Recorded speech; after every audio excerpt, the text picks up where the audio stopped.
think about this, what do you think it means to be a man? And what do you think it means to be a woman? It's from what we just heard, it's for some reason, this world that we're living in right now, it's complicating it. It's not just straightforward anymore, okay?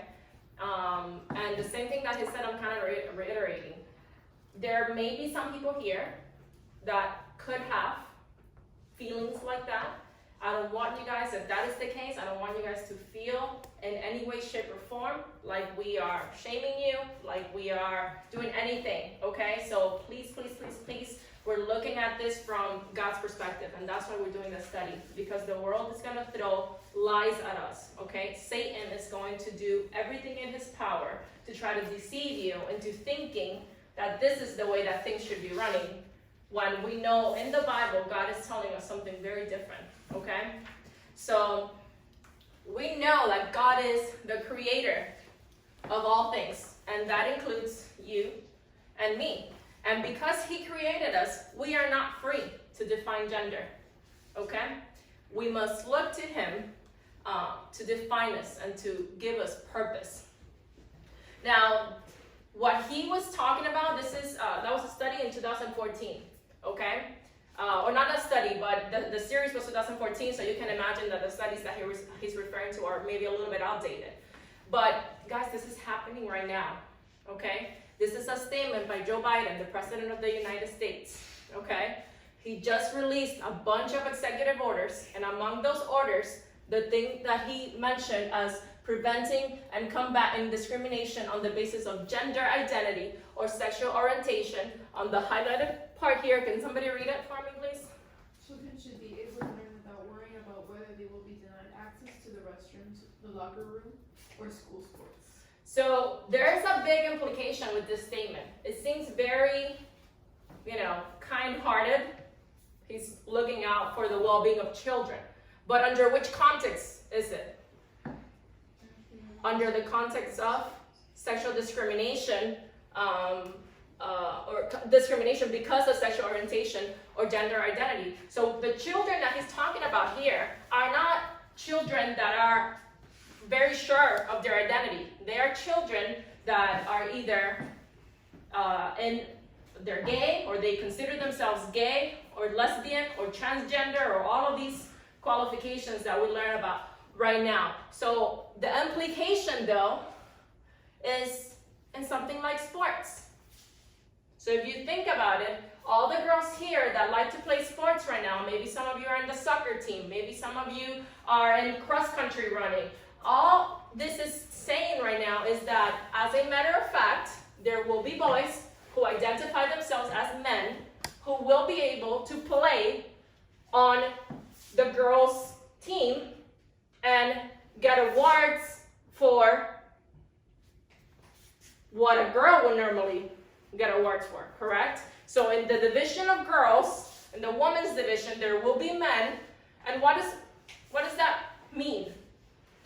It's an unfair advantage. It's what? It's an unfair advantage. It's an unfair advantage. Why? Why would you say that, Emily? Biologically, men are stronger.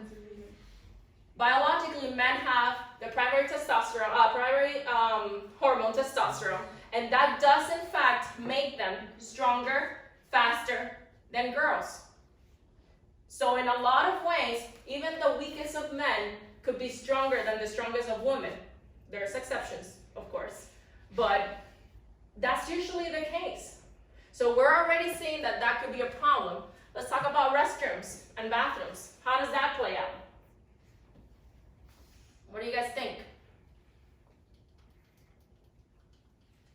So in a girl's bathroom or in a girl's locker room, a guy decides that he's the body of a male, but he feels female. So now he's going to go into the girls' restroom and locker room. And while the girls are, let's talk about the locker room. The girls are changing to go out to their, PE class or whatever it is that they're doing. Now the boy that looks like a boy is going to be changing in front of girls. Now that might be very comfortable for him. But is it going to be comfortable for all the girls? Probably can guarantee you it's not. So this is what's happening right now in our culture, and I don't have time, I'm not gonna go into playing this video, but if you guys can look it up and I can post the link. This is happening. This was a school, I forgot which state. This is a boy. Yes, he's got pink hair. Yes, he has a shirt that says Queen on it. But he's a boy. And he just was allowed by majority of votes to be able to get into the girls' locker room. And at the end of the video, you see a girl that's freaking out. She's crying and bawling because she doesn't believe that this is right. So there are still people there in the school that are saying, we do not agree with this.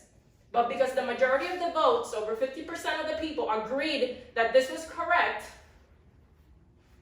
that's what's happening in the school right now.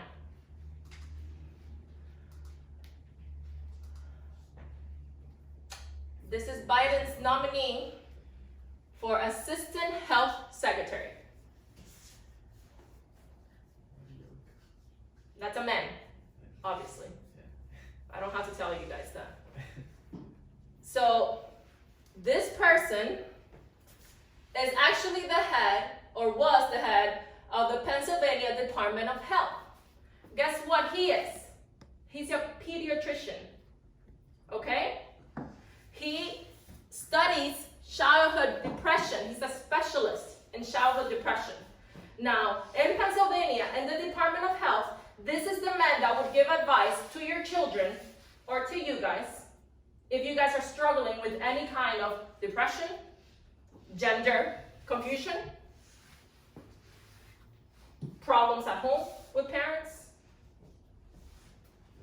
So, and obviously somehow they were able to find a picture. It's very hard. This is literally the only picture that I was able to find where you can actually see that it's the same person. Because it's almost like he completely deleted that identity. He's completely full-blown woman right now. So, did somebody say something? Yeah, so he was Richard and he became Rachel. So we're gonna camp out in the first verse of the Bible. So if you don't know it, you're gonna learn it by the end of today. In the beginning, God created the heavens and the earth. Now, believe it or not, this is a very loaded statement. And it opens up a whole world where philosophers, theologians, scientists have debated, correct? And it's one statement at the beginning of the Bible.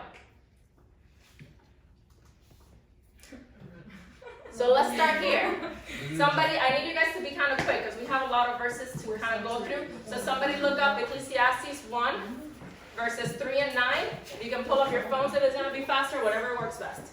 And somebody else look up Ecclesiastes 3, 1 through 11. I have 3 minutes. Go for it. For everything there is a season and a time for every matter under heaven. A time to be born, a time to die, a time to plant, and a time to pluck what is planted.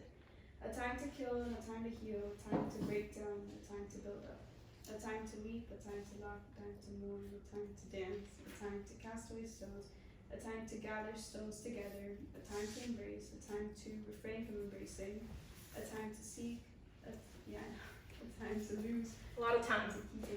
Just a lot. A lot of time. 3 and 9. A time to cast away, a time to tear, a time to sow, a time to Let's just read the next one. a time to Give me the last two. Okay. 11, I think. What gain has the worker from his toil? I have seen the business that God has given to the children of man to be busy with. He has made everything beautiful in his time. Also, he has put eternity into man's heart. Yes, no, it's 11. So you can all find out what God has done from the beginning to the end. So we know that there was, in fact, from this verse, and somebody else read the other one so that you guys can. You have it, go for it. It's just 3 and 9, not 3 through 9. What does man gain by all the toil at which he toils under the sun? What has been is what will be, and what has been done is what will be done, and there is nothing new under the sun. What's the phrase that repeats in both verses? Say it. Under the sun. Under the sun. Okay? So there is such a thing as under the sun. We're going to kind of go into it. And by the next 1, which is a whole lot of time, and read it. It's actually very poetic, and there's been songs written about, that by actually non-Christian bands. So, time. In the beginning, God. So what we know from just the beginning of that sentence is that there was in fact a before, where there was no time, and then there was a after, where God was. Okay, so God existed in the beginning, and again, it's very hard, and if you guys listen to the sermon, it's very hard to define anything in our lives outside of the concept of time. Because for everything that we define, at what time did you have dinner? When was the last time you went to California? Everything is related and linked to a particular time. But what these two statements are telling us is that there was in fact a before, where there was no time, and then God created time, okay? So this under the sun phrase tells us that who's under the sun? We are. We are bound by time, and we're finite. But what is God? He's beyond the sun, and he is not bound by time. He's infinite. So if there's any truth that you can learn from this alone, is that we are not like God. We are, in fact, his creation that we're going to learn next. So he is holy, and he's infinitely wiser and greater than we are. So, and we're going to understand why I'm saying that in a second. So, in the beginning, God, what's the next word? Created. So, this is an exercise that I want you guys to do at home, because we're not going to have time, I think, to do it time. We are defined by time. To look at all of the first chapter of Genesis. If you quickly glance at it right now, if you have your Bibles, the word God, so God's name, God, it's circled. If you circle it, it's mentioned 32 times. So in one chapter and 2 verses of the next chapter, the word, or God, is repeated 32 times. So what does this tell us? That it wants to state the fact that God was the one that, because it was all about the creation, so I wanted to state that God was the one that created it. Yes, so it's kind of pointing it all back to God. So we may have a lot of questions about Genesis. It's gonna bring about a whole bunch of doubt maybe, and some people, in regards to time, 6 days really to create all of this. You're gonna hear a bunch of arguments, But what we do know is that there is in fact a whole chapter with 32 times the name God, and it's God creating. So what this account of Genesis is actually telling us is not trying to answer all our questions. What it's doing is pointing to God as the responsible one for the creation. Does that make sense? Are you guys tracking? So in your small groups, you're going to break into this, so I'm going to skip through it, but we're going to look at Psalm 19, 1 through 6, and this is going to tell us a little bit more about why God created us. Why us in particular. And actually, all of creation. That was so cool. And then, and also in small group, Colossians 1, 15 through 17, you guys will be taking a look at that. And I want you to have this question in mind. How often do you remember that you were created for God? That word makes a big difference. Okay? So on a scale of 1 to 5, 1 being rarely and 5 being constantly, how often do you remember that you were created for God? And the next question will be, how would you live any differently, knowing that? And again, this is for reference. So, in the beginning, we know that God created. What's next? The heavens. So let's stop right there. The heavens. What comes? Heavens. Why heavens? Why multiple? Space. Because the writer of Genesis is thinking in terms of the vastness of the universe. It's thinking space and galaxies. Do you guys know what the Hubble telescope is?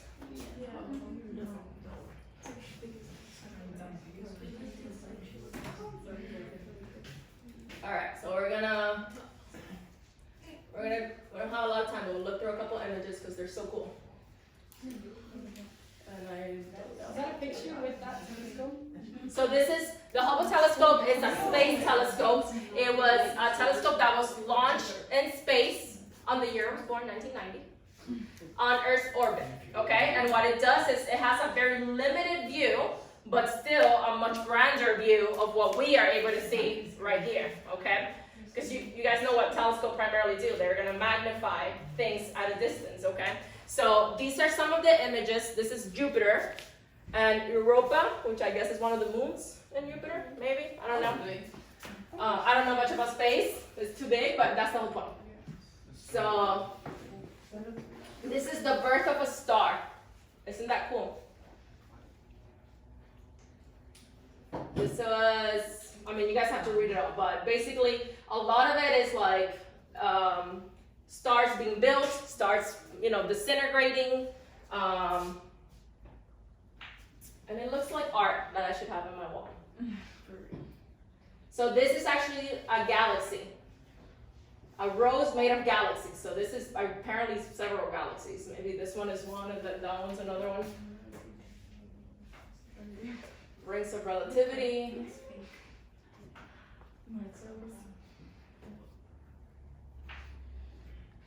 Does anybody know what a nebula is? It's the girl from the Avengers. It's a what? Do you know? No? It's the depth of the star. It's the depth of the star, that's the name that they give it. So they have a lot of that. The reason I asked is because they have a bunch of like nebula pictures. So I want to get to this last one because I thought it was so cool. Or not last one, there's like 100 here. But That's so cool. It looks so fake. That looks like some weird wallpaper that Yeah, I know, right? It looks Check that one out. What does that look like? like What? something colliding with each other. It looks like a butterfly, right? Oh, I did not. So this is actually apparently, it's exactly that. It's the death of a star. So apparently it kind of sends out this burst of stuff. From a star. Yeah. So like this celestial object looks like a delicate butterfly, but it is far from serene. What resembles dainty butterfly wings are actually rolling cauldrons of gas heated to nearly 20,000 degrees Celsius. The gas is tearing across space at more than 950,000 kilometers per hour, fast enough to travel from Earth to the moon in 24 minutes. A dying star that was once about 5 times the mass of the sun is at the center of this fury. It has ejected its envelope of gases and is now unleashing a stream of ultraviolet radiation that is making the cast-off material. Like, just reading that is like a mouthful. Like, it's a lot. What does that make you think about? Huh? Why is it significant? We are so, that's exactly that I was thinking. We're so tiny and little and like, but, let's think a little bit more about, let's look at the question from God's perspective.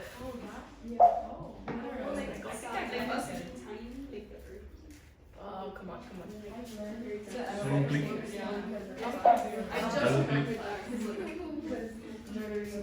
Okay. So Psalm 147. Okay, yeah. So Psalm 147, 4 says, He determines the number of the stars and calls them each by name. God's already got a name for all those stars. We're still trying to name them. We're doing it. We're in the process of it, but there's a lot of stars. Primero hay que verla para después nombrarla. Ya él Exactly. la If sabe. we can't even see them, we can't even name them. Okay? And we have, again, remember, Hubble telescope is still a very narrow view of the rest of the universe, okay? So what thought about God, not us, God comes to mind when you saw those pictures? He has good taste in colors. Okay. Wow. Wow. Okay. Anybody else? It's powerful. How about you, Camila? Looking at those pictures? Look cute. He's kind of like bigger than all of that, so he's pretty big. Okay. So God is big. I just thought amazing. And it was really like in awe and reverence. It wasn't like, oh, that's so cool. It was like, I'm tiny. And this is so much bigger than me. So, in the beginning, God created the heavens. What comes next? And the earth. And the earth. So, this is the cool part. Because in the midst of that big, all that stuff we saw, so the vast universe, which has a lot of galaxies, okay? Because it's not just Milky Way. Milky Way is our galaxy, by the way. So within our galaxy, we're just a little tiny speck in the solar system. Within that galaxy, which is next to other galaxies, which is part of a whole big old universe. So, in the midst of it all, God decided to put us in this little tiny piece of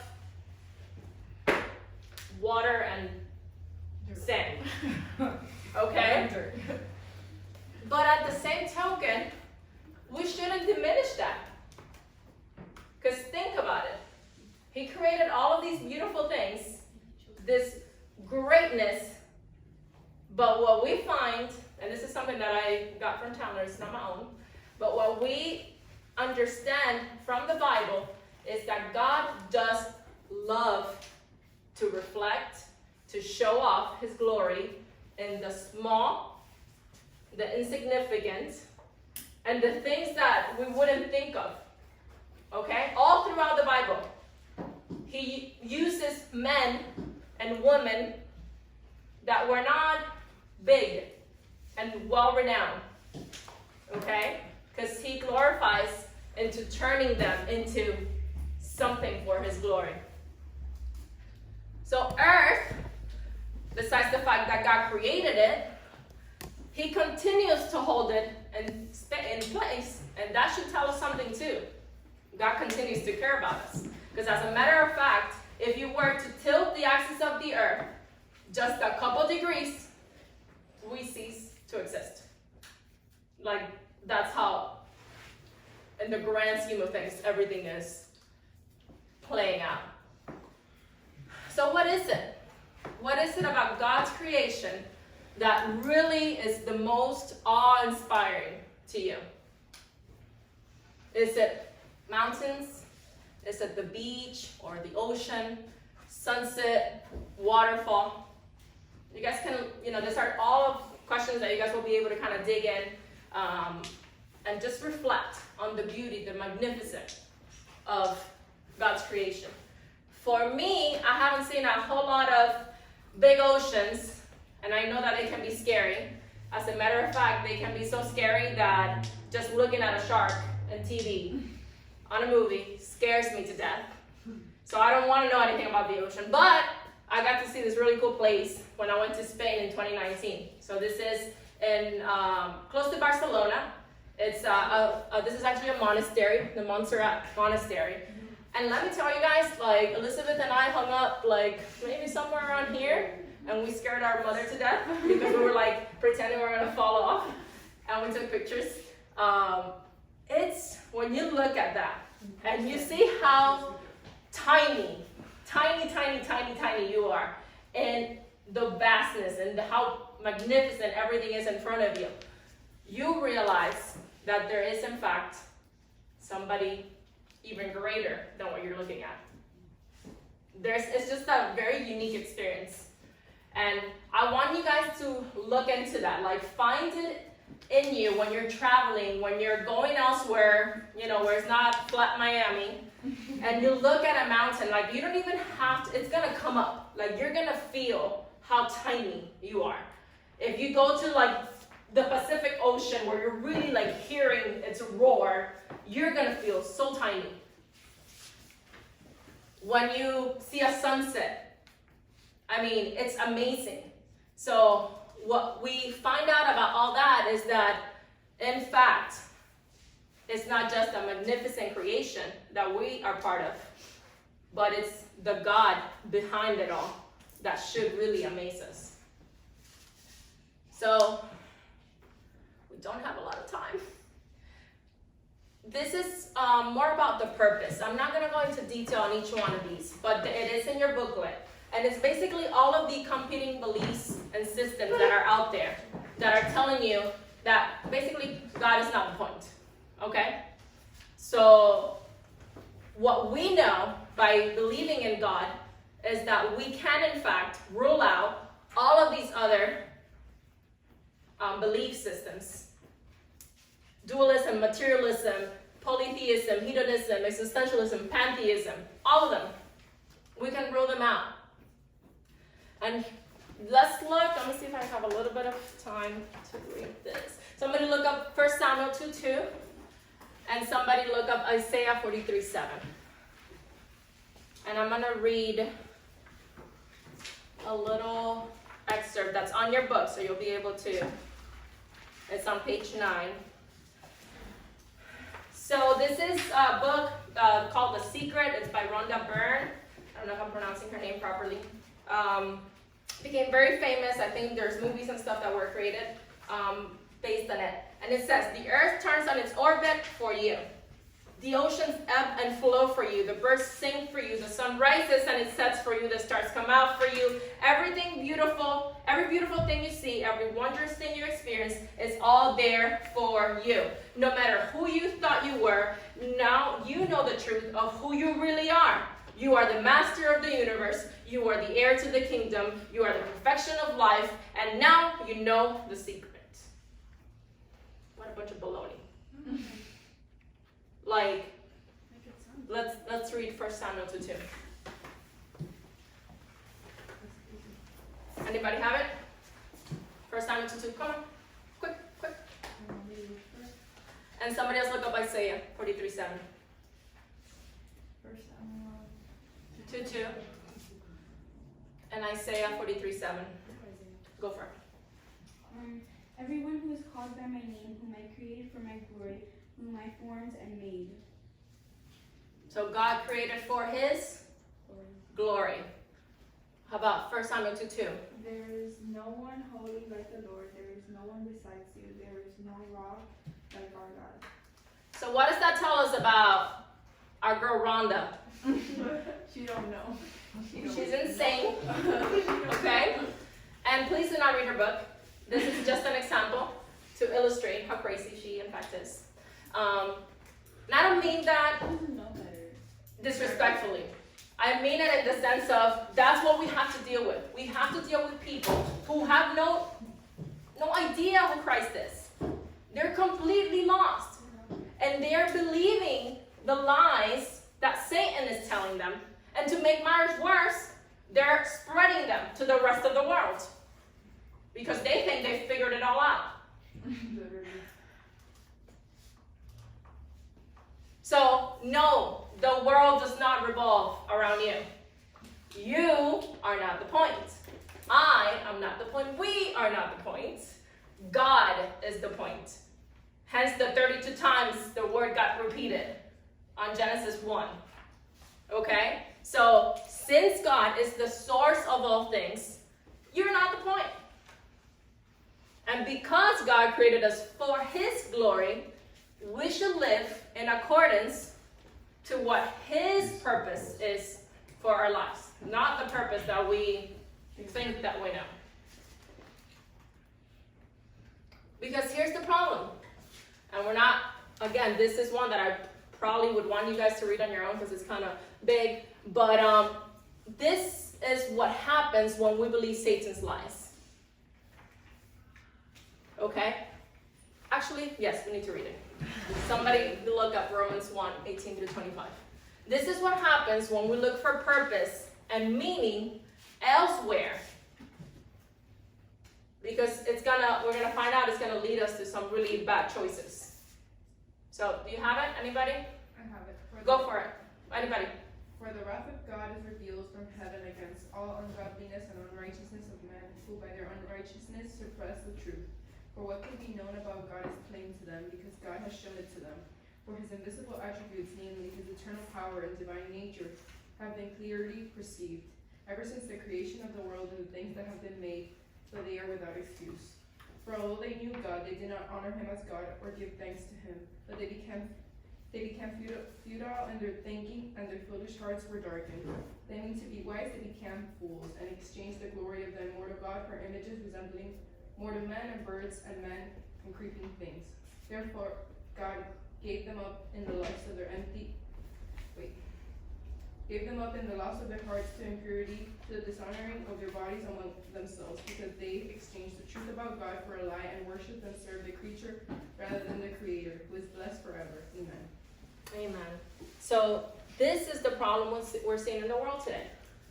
People are going out there and they're proclaiming or saying and living out their own truth, and they don't, either because they don't know any better, or like this verse tells us right here, they choose not to know.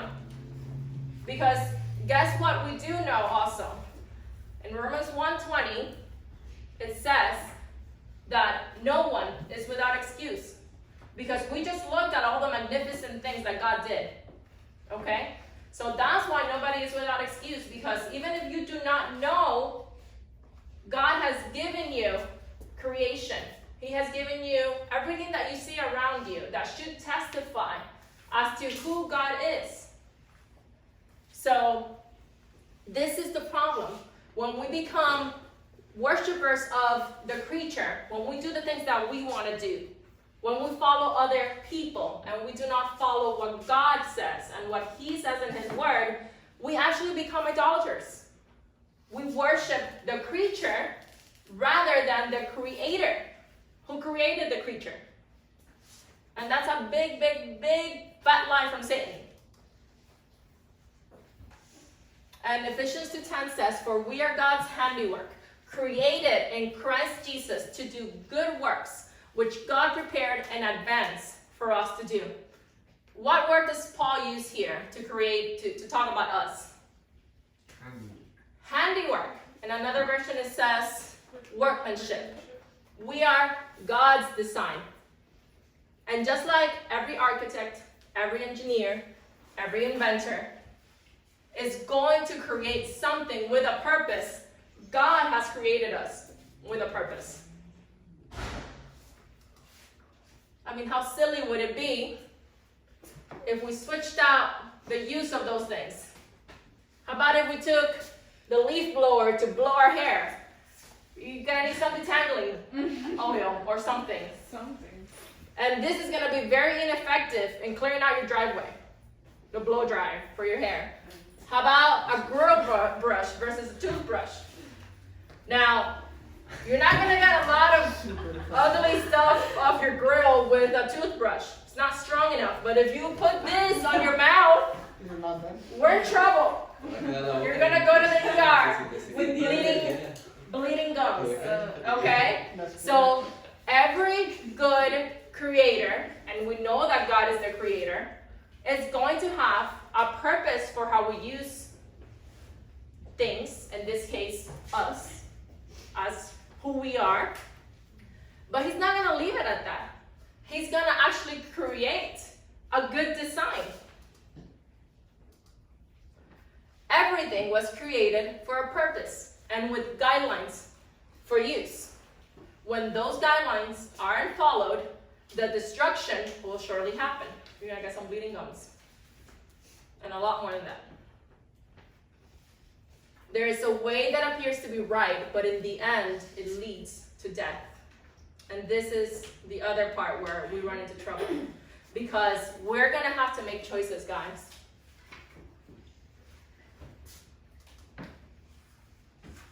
We're going to have to face decisions and situations where we have to decide what is the right thing to do, what is the right way to think about things, what is the right way to go about life. And sometimes what seems right to us will actually lead us astray. Because there's a good, right, beautiful design implemented by the creator of all things. And when we use that machine improperly, disastrous things can actually happen.